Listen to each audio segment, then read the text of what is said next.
Good evening from Southeast Asia. We happen to be in Manila, Philippines at the moment. Don't know for how long. This is a story. We're making these for the travel channel, 10 Bears Travel channel on YouTube. That could go away at any moment. You know, channels on YouTube have a nasty habit of just, you wake up one morning and poof, they're gone. Nobody knows why, and half the time they won't tell you. So, YouTube is not really a thing that we rely on very heavily. But we're there for the time being. We'll see how it goes. If you lose them on YouTube, you can always go to the copyright holder on all of our work. That is copyright 2024, excuse me, stock photos worldwide.com. That'll never change. You can find them there. Okay, this is a story of whales, killer whales, killing vicious, nasty killer, killing orca whales. They eat babies and children and adults and scuba divers. Oh God, they're grisly and they're nasty, bastardly things. They should all be wiped from the earth. Hyperventilate. Okay. Now, this story comes from about 1969. It's a personal story. I was there. I was really there.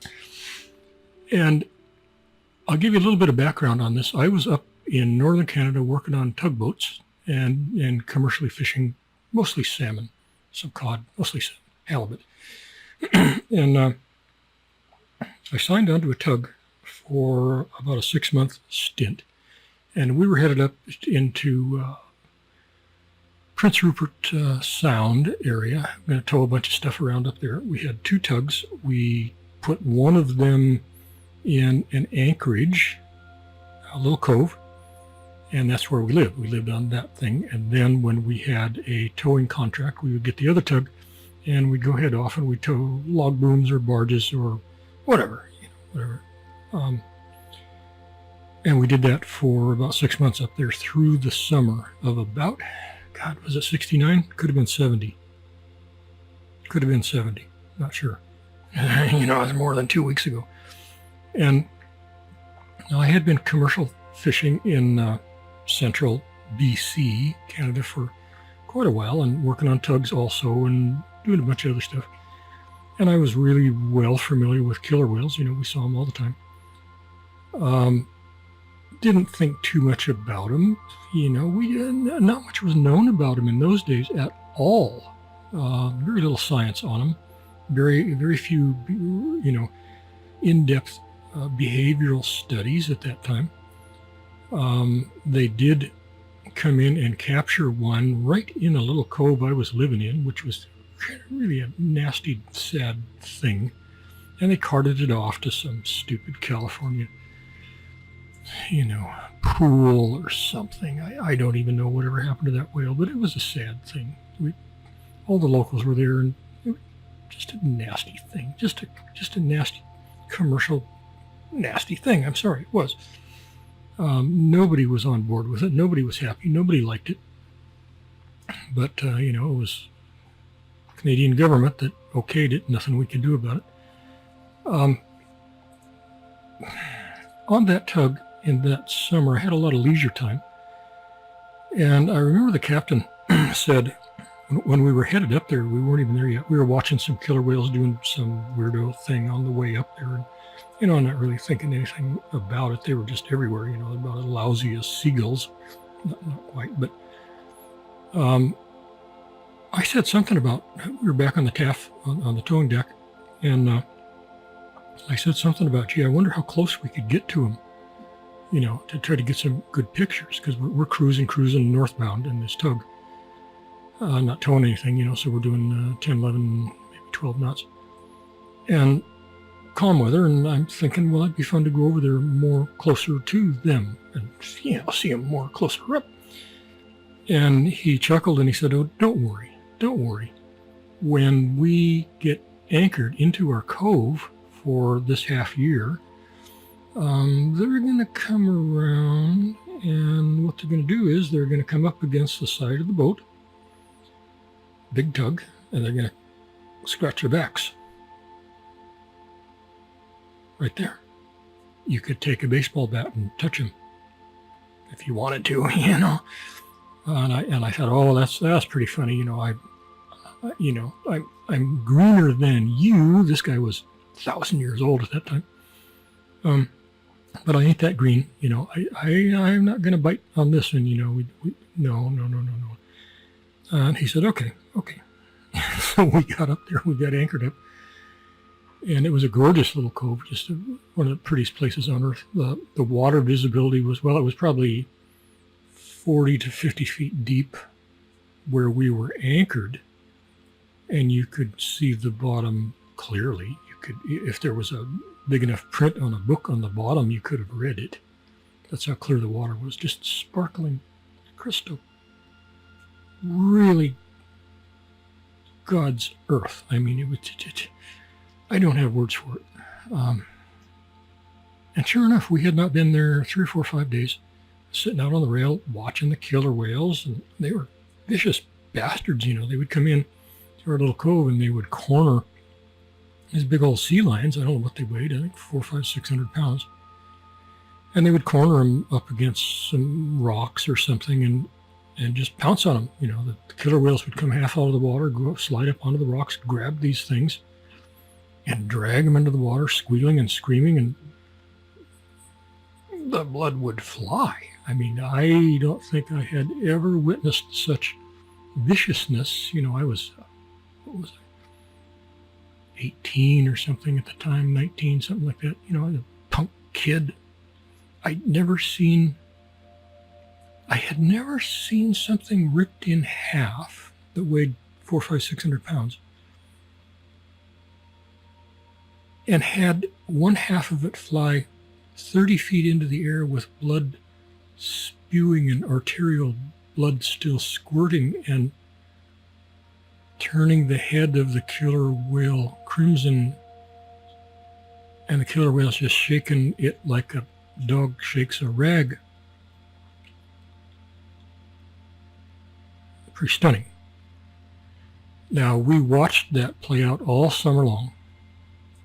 I don't know how many sea lions or seals they killed. They ate them, you know, it's like a chocolate bar for us. And then when they weren't feeding, they would come in and scratch their backs on the underside of the tug, which was, you know, if you had a long arm, you could have reached down there and scratched their back for them. That's how close they were. Now, they would come up and they would roll and they would look at you, be sitting on the rail, and they just look at you. And I always wondered, you know, what are they thinking when they see me sitting there? Are they thinking, oh, that looks like a tasty morsel? That's a little different flavor from the sea lions we've been snatching. And I wondered, no. I mean, a tugboat taffrail is really, really low to the water. I had seen them do amazing acrobatic feats to lunge up onto sharp rocks to get these sea lions. And to get me was well within their range of coming up out of the water and just grabbing me. Ploop, I go into the water, I'm done. Nobody's going to hear me scream 10 feet down. If nobody saw me go in, I'm gone. And if they saw me go in, I'm gone. But what are they going to do? You know, what the hell? So every time they got that close, I would brace myself. So if I saw any weird movement, you know, like they're thinking about a lunge in my direction, I could run over to the middle of the towing deck. This particular boat was a big tug. The beam on it was probably, I don't know, 30, 40 feet. So I could get, you know, 15 or 20 feet away from any rail. Now, could they have come up out of the water and fully onto the deck? It's a real low, flat deck. There's no obstructions. There's nothing. It's a towing deck. It's a tug. You know, there's nothing back there. You can't have anything back there obstructing the towing lines. Could they have done that? Well, probably. I worried more that they might do it by mistake.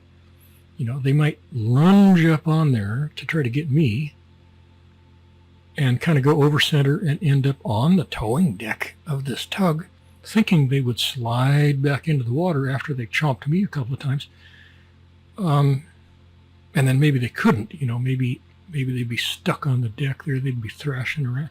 I just had really bad, dark thoughts about the whole damn thing, Now, I watch this every day, every single day, many, many times a day for the 6 months we were up there, all through the spring, summer, and part of the fall. And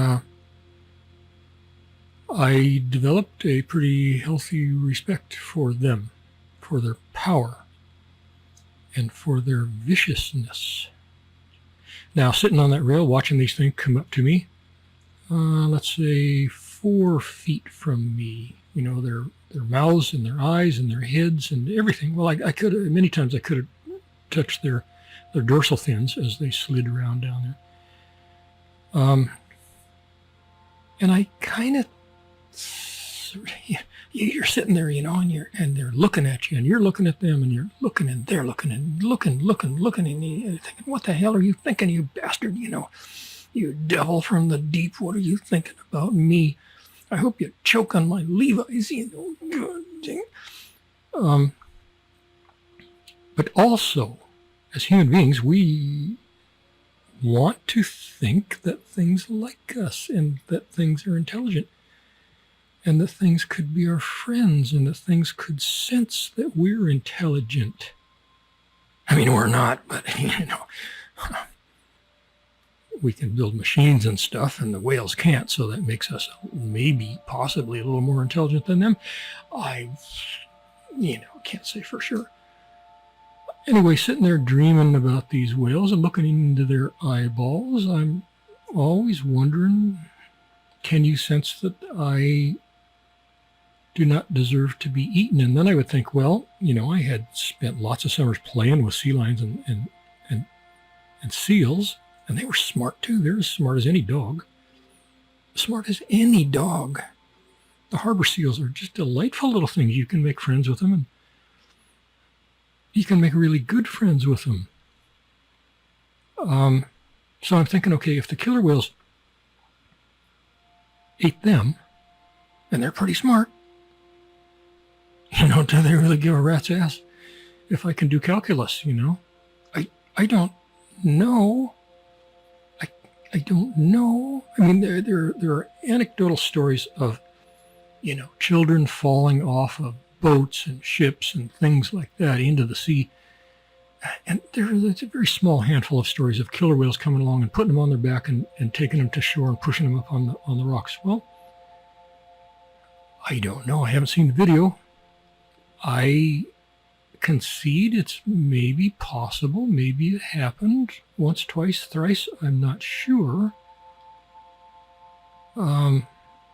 Have they ever done that to a sea lion baby or a seal baby? I think not. No, I think they say, come here, little sea lion puppy. I want to save you. Oh, there, you were a tasty gumdrop. Thank you. I think that's how it goes. So if they did help human children, or maybe even a human adult or two throughout the course of, since the earth began, maybe they could differentiate between dumb sea lions and smart humans, and maybe they had decided that humans weren't food or something. People make this mistake with bears all the time. It's stupid, dumb-ass, naive idiots, fools. They go up north, and well, any place there's bears. Alaska is one of their favorite places to go to get eaten by bears. And they get this notion that, this bear, he's figured out that I'm smart, and he respects me for my intelligence and my kindness, and he would never, ever harm me. And then, the rangers come in a week later, and they find his bones, because the bear ate him. There are some stories also, I'm really familiar with a couple of them, where scuba divers have disappeared with killer whales in the area. I mean, like 10, 20 feet away in the area. And I don't know of any cases where it was actually witnessed that the killer whales ate them. I know of at least a couple of cases where the divers were right there and the killer whales were right there, and then the divers didn't come up ever, and they found his gear, and his gear was all shredded to rat shit with big old teeth marks in it and stuff like that. And they kind of measured and matched, what might be the the teeth pattern of a killer whale. And I'm pretty sure some killer whales have eaten some people. I'm pretty sure. You go Google it, they'll say, no, there's no documented proof that any killer whale has ever eaten a human. Well, it doesn't need to be documented. I mean, circumstantial is pretty good. It's good enough for a lot of courtrooms. You can go to prison, you can get the death penalty on circumstantial. Maybe some killer whales did save some baby humans. Maybe some killer whales did eat some adult humans. Maybe they ate some babies too. We don't know. With bears, we always said, I lived in close proximity to bears. I mean, they were like on my porch every morning for years and years and years up there. And we came to call them notional creatures. They were notional. They would take a notion to be your friend. They'd eat a fish right out of your hand. You could scratch that top of their head. And then 4 seconds. Maybe they've been a friend for a year or 2 or 3, and they brought their cubs around to meet you. And they're good friends. They're good friends. And then one day, they're not hungry. They're not stressed. There's nothing. And they just take a notion to eat your ass. Okay, that's bears. What in the heck is that? We have a recalcitrant new neighbor upstairs. Kind of a piece of shit. The legal action letter has already been drawn up. All I got to do is drop it off. Okay, anyway. And this will go on 24/7 up there. Can't stop it. There's no music, no parties, just obnoxious piece of shit. Yeah, condo living is such fun. Okay. I kind of sort of am leaning towards the conclusion that killer whales are notional creatures also. Now, we do know that there are... Yeah, again, I may have to break this and go up there.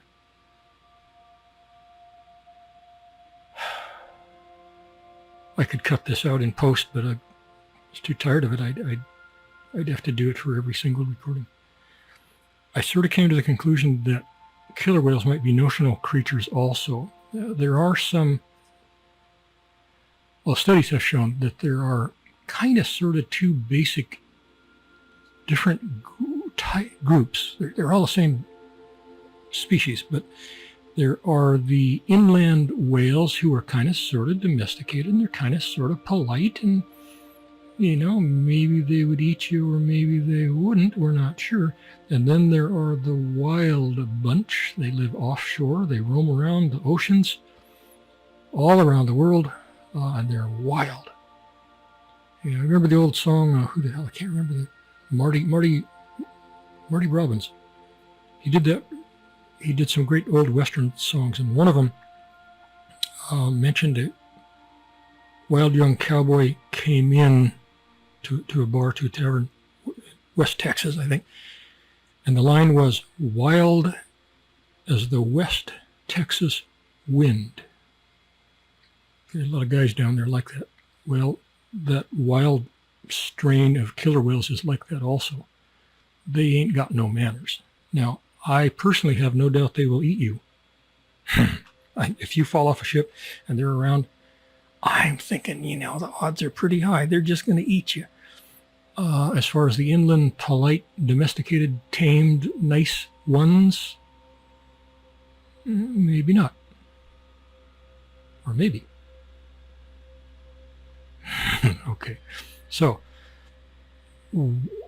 I don't know about anybody else. I treated whales with respect and a teensy little bit of trepidation. I didn't stand on a rock when they were, near the shore, near the water, when they were killing.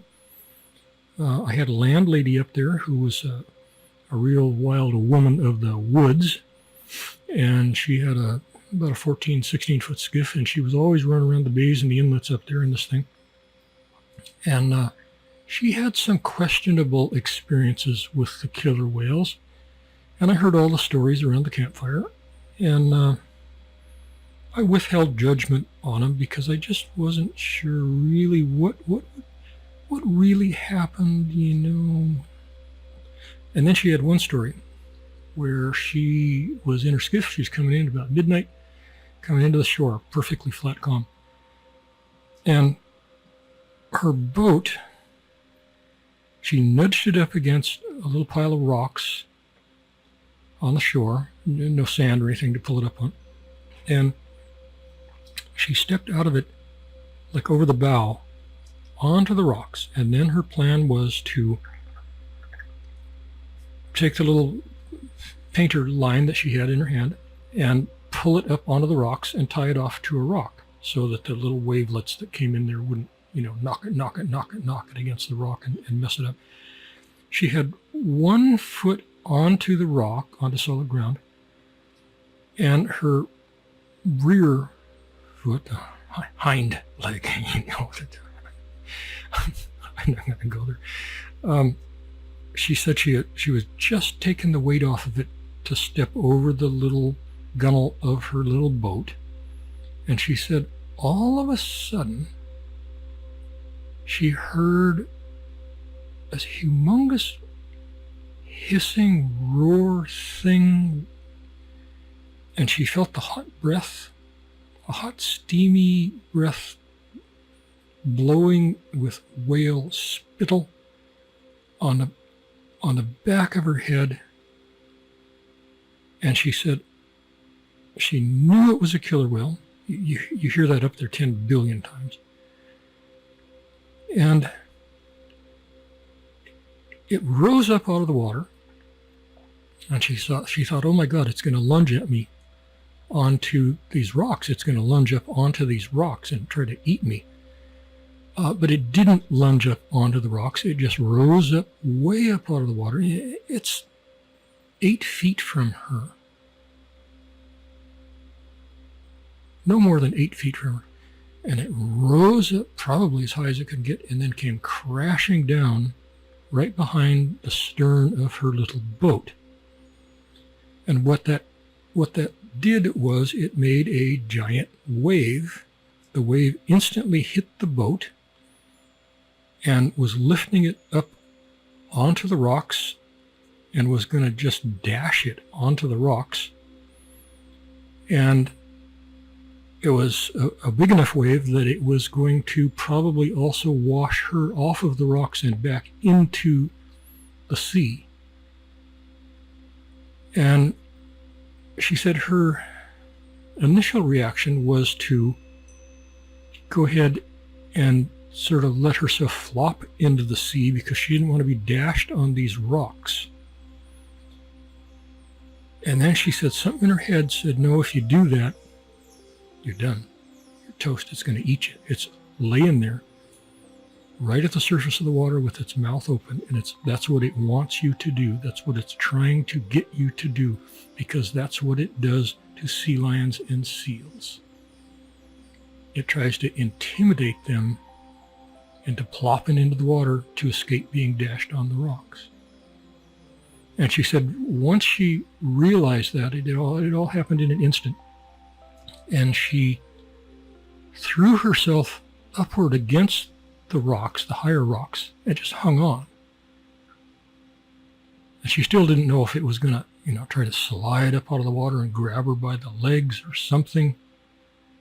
She had a little kerosene lamp. That's all we had up there. No, nothing electric. Just, it's 10 candles, for God's sake, So she could just barely make out the outlines of this creature and the eyes and I've been in that situation 100 million times. I never had a whale do that to me, but I really could feel the ambiance of the scene that she was in there.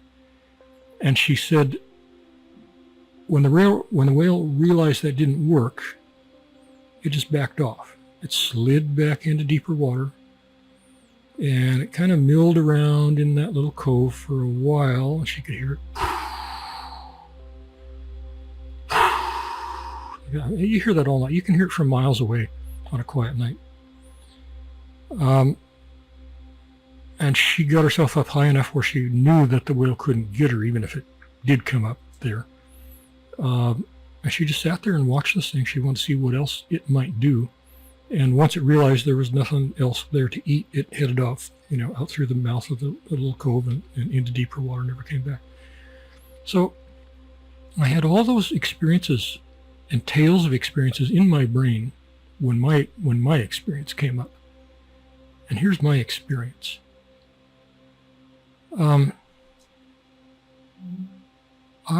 was doing salvage up there. I had a little boat, weird little boat. It was a storm boat. It was a self-righting little boat. Weirdest little boat you ever saw. Could go through any storm. And I was doing salvage up there. I would just go around and I would find wrecks, and I would either raise them up off the bottom by myself out there in the freezing snow, and chopping ice in the harbors to get down to them and stuff like that. And then I would get them up. I would raise them with 50-gallon drums and tow them someplace where I thought maybe somebody would give me a few bucks for the stupid wreck thing. And sometimes they did, sometimes they didn't. Sometimes it was all a waste of time. But that's what I had been doing up there. And I was making a trip up the coast one night on this thing. And I had a bunch of excess food, hundreds and hundreds and hundreds of pounds of flour and grains and rice and things in my boat. And my boat was not very well climate controlled, and some of it was starting to go off. And I needed to get rid of it. I wanted to give it to someone who would use it before it did go off. So I had probably, maybe 800 pounds of this food that I had bought, that was supposed to last me for a year or two, And anyway, so I'm headed up the coast. And I got to a place where a friend of mine lived. He lived in a little cove. And it was high tide. And I took my boat in as far as I could get it at high tide. And I had a little mouth horn that I blew. We didn't have radios or crap in those days. And I had a mouth horn thing that I blew. His cabin was, 100, 150 yards up above this cove, set in the trees a little bit. And so he would hear that thing at midnight or whatever, and he would, get out of bed, get dressed, and run down, get his skiff, and come out to me and see what the hell I wanted. And it was a routine we did lots and lots of times. And so anyway, I went in there and I blew my horn, and 20 minutes later he comes down, he's a lantern, he gets in his skiff and he comes out. And I said, well, here, look, I got all this food for you. He said, oh, thank you. And so one load after another, we loaded all this excess stuff into his skiff, and he paddled it in, came back, paddled it in, came back, paddled it in. I don't know how many trips he made. Stacked it up all on the beach. And then he said, well, God, that's great. At least let me give you a nice meal. And I said, okay. So I couldn't anchor in there because the tide was going to go out and it was going to leave me high and dry on the rocks. And so the only place I could anchor was it was offshore of his cove. It was about a half to 3/4 of a mile offshore before I found water that was deep enough and safe enough to anchor in. It was quite a ways offshore. It was quite a little trip out there. Just open water, just no protection at all, just out there in the open water. And so I went out there and I anchored my big boat, and I had a 6-foot pram. A pram is a blunt on the bow. There's not even a point, it's not even a proper boat. It's a piece of crap. I hate them. It was 6 feet. It had been a reject blank from a skiff factory. It was a little fiberglass shell. Had no seat, had no oar locks. It had nothing. It was a shell. There was no flotation in it. It was a fiberglass shell. Got it for next to nothing. All I could afford. And I got in that thing, Now up there, this is cold. It's always winter, for God's sake, and we're always wearing heavy clothes and big boots, and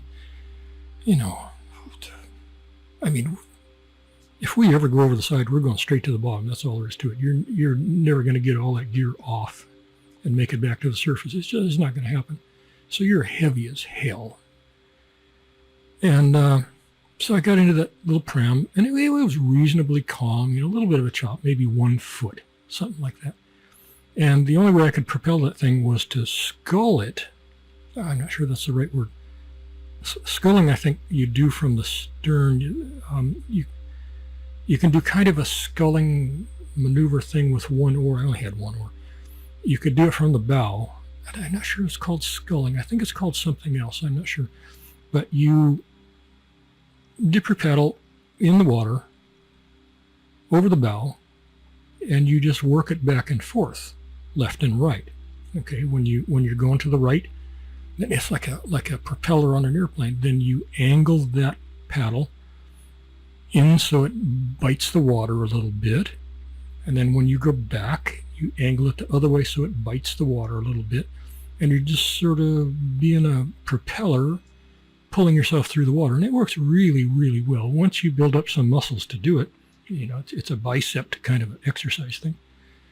God, you can go forever. It's kind of a nice thing. There's no kind of oar lock or anything that holds the oar. You just hold it in your hands, and that's how you get around. And it worked fine. And so I did that for the 1/2 to 3/4 of a mile into the shore.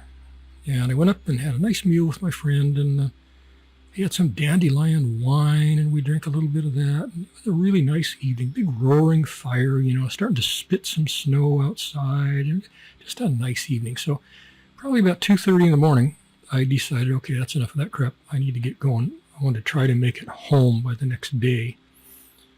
And so I went down, got in my little skiff, and I could see my boat out there. I could just see the silhouette of it. I don't think I had left any lights on in it. I'm pretty sure I had not. But you could see the silhouette out there, and I knew where it was. And I got in my little skiff, and I started sculling or paddling or whatever you call it, out to it. And it takes a little while, 1/2 to 3/4 of a mile trying to go like that in this really unseaworthy little piece of shit of a boat. And so I'm going, and I could see my boat getting closer. And when I got to within 30 feet of my boat, I'm thinking, man, I'm going to get in there. I'm going to fire up my little heater thing, fire up the engine, get some lights going.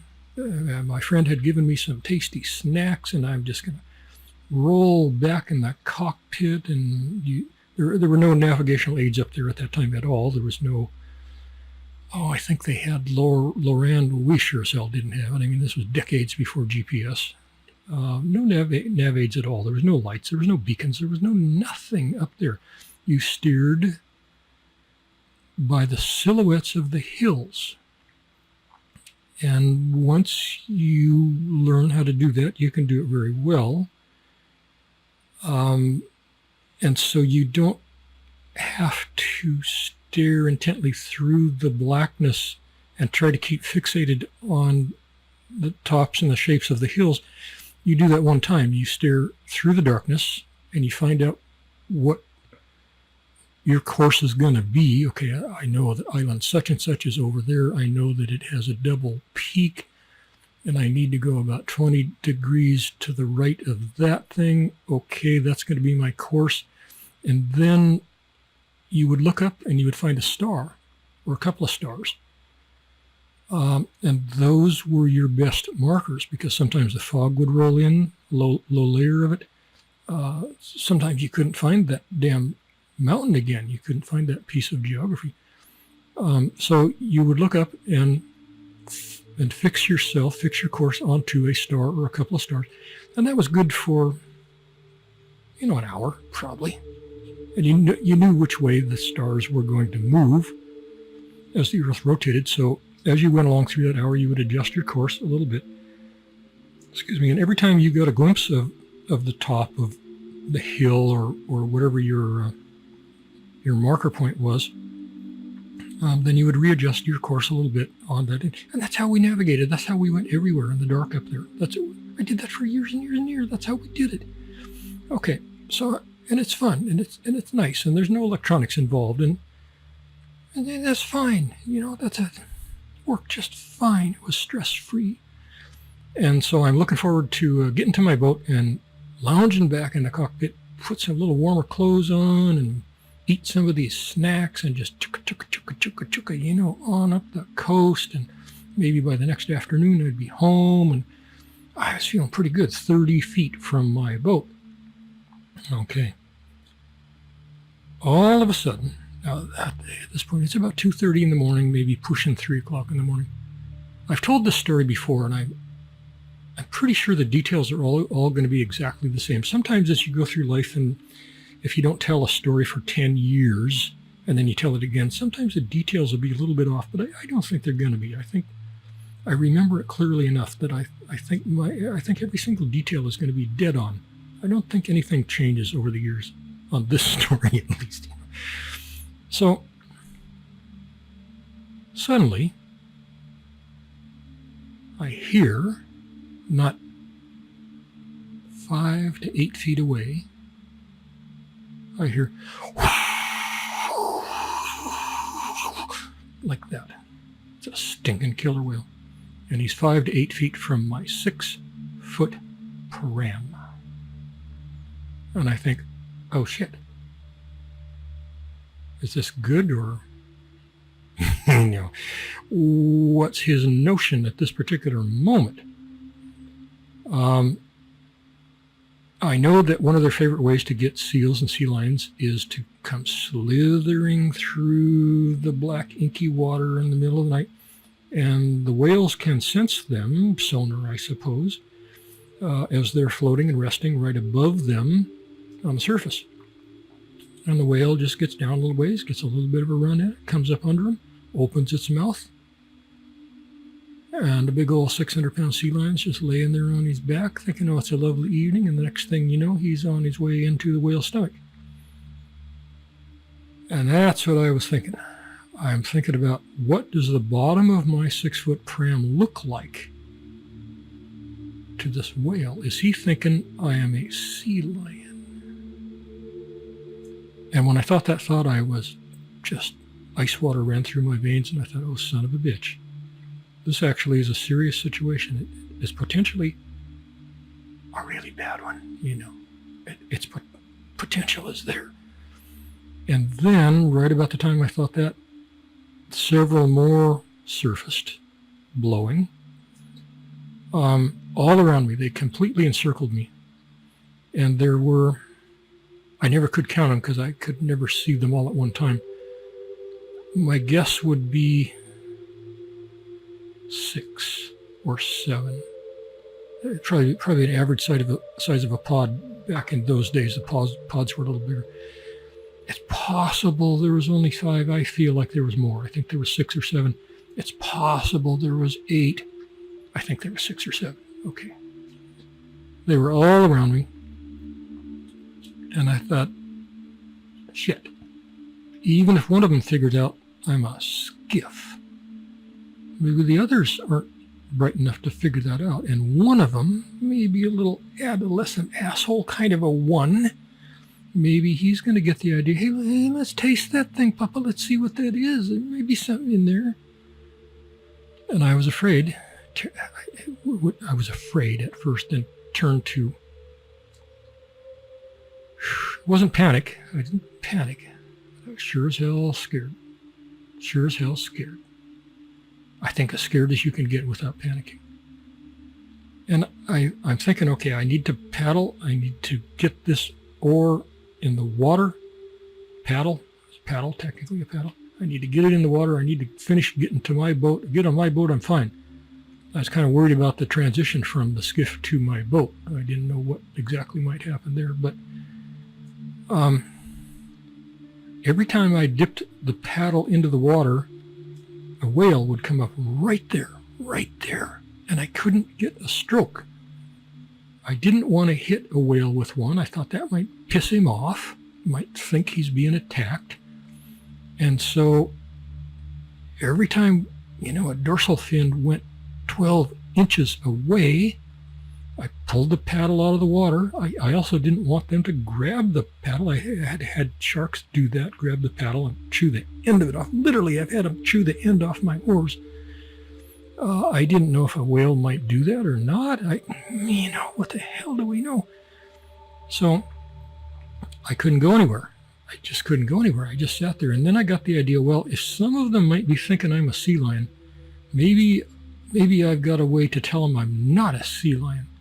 So in my near panic state, I took my paddle and I held it up and, vertically, and I started clacking it on the bottom of my skiff, simultaneously screaming. It's embarrassing now, I'm sorry. I don't know, maybe it would work. I don't know. What the hell you got to lose, I'm screaming, I am not a seal. I am not a seal. I'm just screaming it to the sky, to the whales. And I'm beating this paddle, end first against the bottom of the boat. Because I'm thinking, there's not a sea lion or a seal on Earth that can make that kind of sound. I'm thinking maybe the whales will hear that and Papa Whale will say, hey, Junior, wait a minute. I'm not sure that's a sea lion. I'm not sure that's going to be a tasty thing if you swallow that. Maybe let's hold off a minute and try to figure out what in the hell this thing is, That's, overthink much? That was my plan. That was my strategy. That's all I had. What else you got? Think about it. You're there. You know the scenario. You know what's going on. You can visualize everything. What would you have done? Now, there's some airy-fairy woke people who might have leaned over the side. Well, you couldn't really lean over the side of that thing. It would have tipped over. That's how teeny, tiny, roly-poly it was. It barely floated at all. But I suppose you could lean off the transom. And I don't know, maybe you go into an altered state, and you try to commune with them and establish a telepathic connection. It's freaking bullshit. I don't know. If I would have thought of that, hell, I would have tried that too. Like I said, what do you got to lose at that point? You got nothing to lose except your torso. But the I am not a seal mantra, that seemed to maybe be reasonable. I don't know. And as I'm going through this ridiculous antic, I'm watching them, and I swear to God, they came closer when I started doing that. They're like, what in the hell do we have here, Alex? And they came under my boat and around the sides and ends of my boat. I would, to reach dorsal fins, I would have had to only extend my arm halfway. Dorsal fins were right there. Could see them just right. And so that means that the tops of their backs were under my skiff by a distance of what? An inch? A freaking inch between the tops of their backs and my teeny, stupid little eggshell of a boat? Okay, so they would come at me from one beam or the other, and then they would dive under, and they're just slow, and they're just, sometimes they would roll and look at me. There was just enough light I could barely figure out what they were doing in the gloom. Thank God it was fairly calm, pretty calm. As I recall, there was broken clouds and a little bit of moonlight once in a while, but not very darn much. This thing played out for a space of time about 6 minutes, I would guess. Yeah, about 6 minutes. It was quite a long, much too long of a time. And I could not for the life of me get that paddle into the water and make any progress toward my boat. And they just milled around.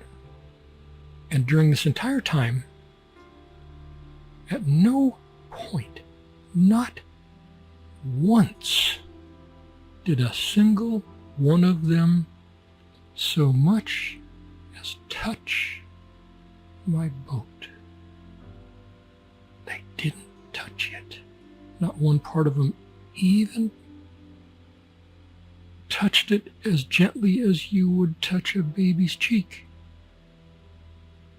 Now, I don't know how you interpret that. Or were they so smart that they knew if they bumped that little boat it was going to capsize? Did they? What? Why didn't they touch that boat? Wouldn't they want to experimentally just touch it and say, hey, no, Papa, it's slimy and it's soft. I think it's a sea lion. I think it's good to go. Come on, let me have it.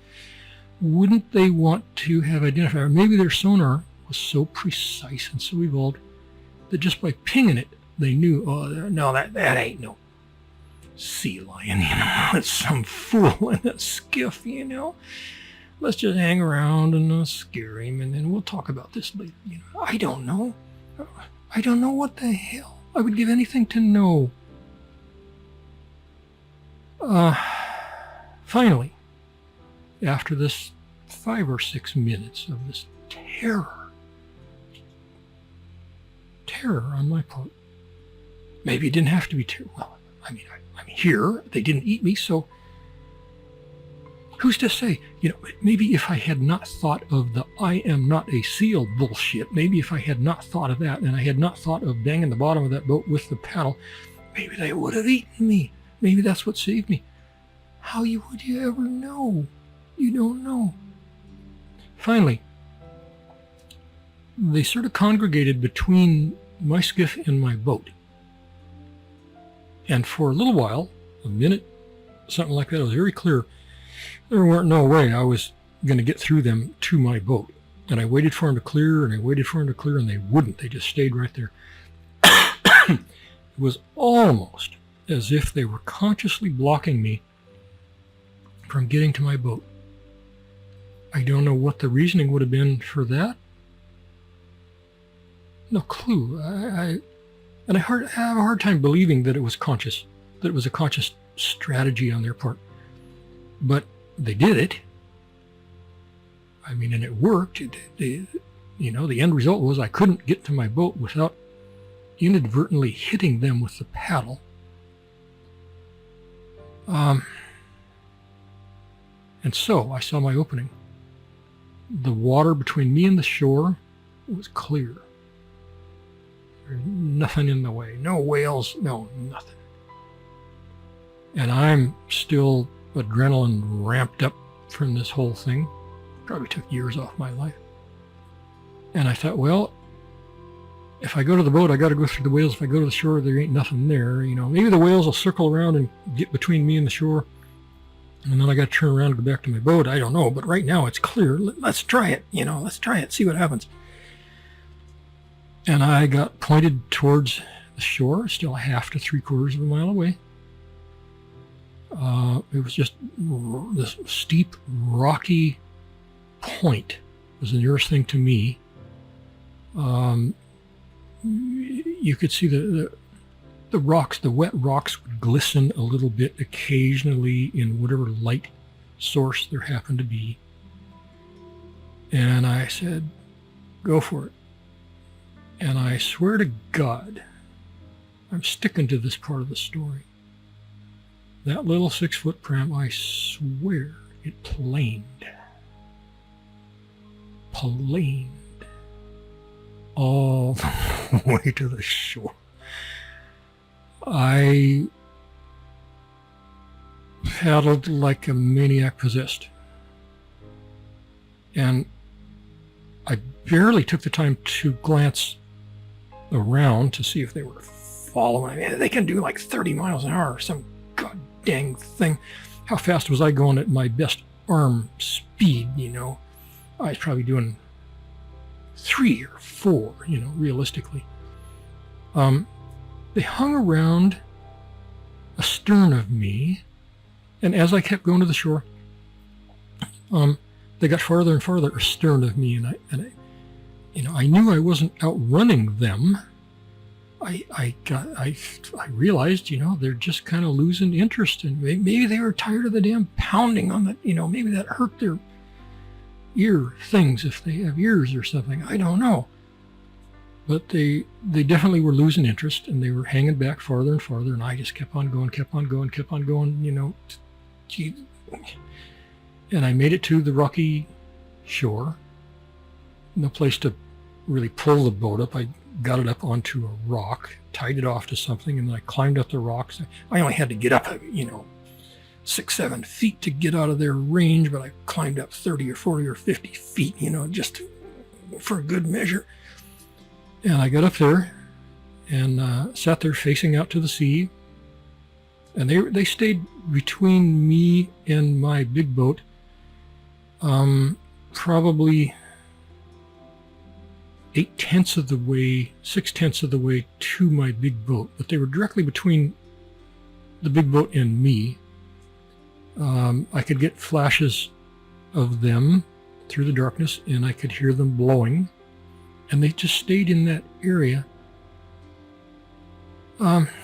It could be, the whole thing could be that they had found a little pocket of salmon, which they love as much as we do. And I just happened to be there in my stupid little skiff. And they just didn't care at all that I was there. They were just after the salmon. And when I went away towards the beach, they just, barely took note of it. It's like, oh yeah, that asshole's gone, And they just stayed where the salmon were and kept working the salmon. That's probably what happened. I don't think they purposely came to my little skiff to check me out. I think once they were there, they were like, oh, hey, look at this. There's a little teeny tiny skiff with some fool in it. What the hell? I don't think they cared at all. The most mysterious part of the whole thing to me is that in all that activity, they never touched that little pram. They had to have been within 1 inch of it on the sides, on the bottom, and the bow and the stern. Had to have been innumerable times they were 1 inch or 5 inches from it. Yet they never once touched it. How do they have such incredible, amazing awareness of where their bodies are in space and time? What are they, 100 feet long or some damn thing? How do they know? How can they move? I can't move like that. God, they're graceful. So, that's my story. I waited until dawn, a little while after dawn, and they moved off slowly, probably still working the same ball of salmon. And when it was really good and light, and they were really good and gone, I went down, got in my skiff, and paddled back out there without any incident whatsoever.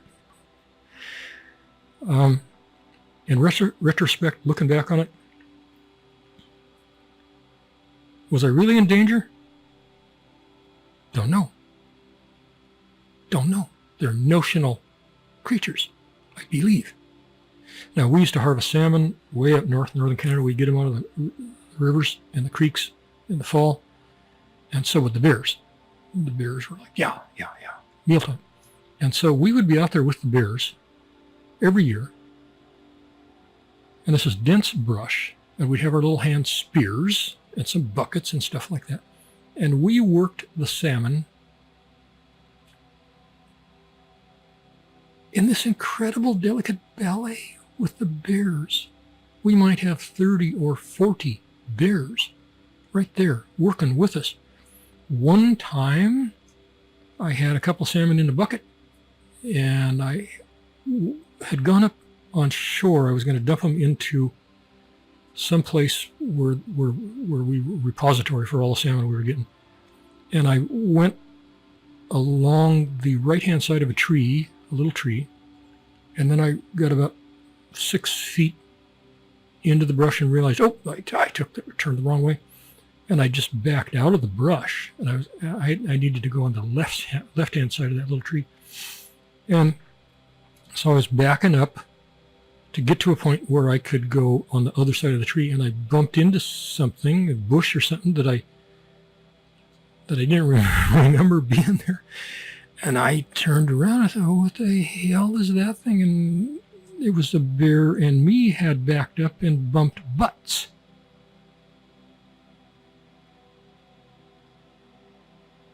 And the bear turned and he looked and like, oh, F you, what the hell are you doing here? Why are you here? And I jumped forward about 2 or 3 strides, and he didn't give a shit at all. He just like, whatever, don't bump me in the butt again. I'll take a notion. I'll eat you, So that could have happened up there at any time. That experience I had with those bears up there every fall does not mean that bears are gentle creatures who love us. Does not mean that even one iota. It means they were full of salmon. And I just couldn't be bothered eating me. And maybe that's all the whales were doing too. Maybe if they had been hungry, maybe their notion would have been different. Now, you can take that story. It's absolutely true. Absolutely true in every stinking detail that I can possibly remember. Take it and poke it into your algorithm about what makes orcas tick. Figure out how it fits. Because I don't know. I only know that was my experience. If I were to go up there again today and coexist with them along the beaches and in boats and things, I would not go there with any revelation in my brain about what makes them tick, because to this day I don't know. I just know that on that particular night they did not eat me and they did not hurt me. And I swear, they went to extreme lengths to be careful. That's the only part of this whole story that I know is an absolute fact. They were incredibly careful to not touch me. Was that out of some fear that if they touched me, that would hurt them somehow? No, because I used to watch them scratch their backs pretty violently on the underside of the tug. They don't care about things like that. Why were they so careful not to touch me? Does that imply incredible intelligence? They knew what I was, and they knew I would get hurt if they bumped me? What do you think? What do you think about that? I want to know if anybody else has had other experiences like that. Are there other experiences like that on record?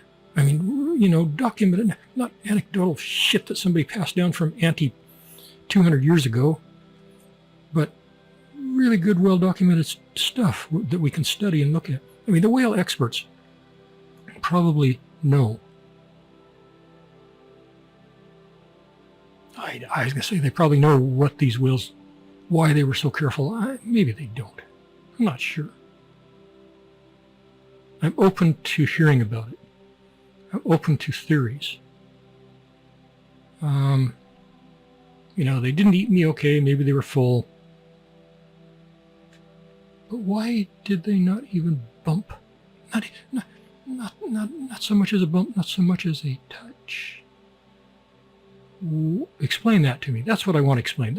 If you don't have any theories about any other part of this, that's the part of it that I want explained. Okay, I'm done. That's my story, and I'm sticking to it. Okay. Thank you very much, and good evening. think that camera works. Good evening from Southeast Asia, and good night.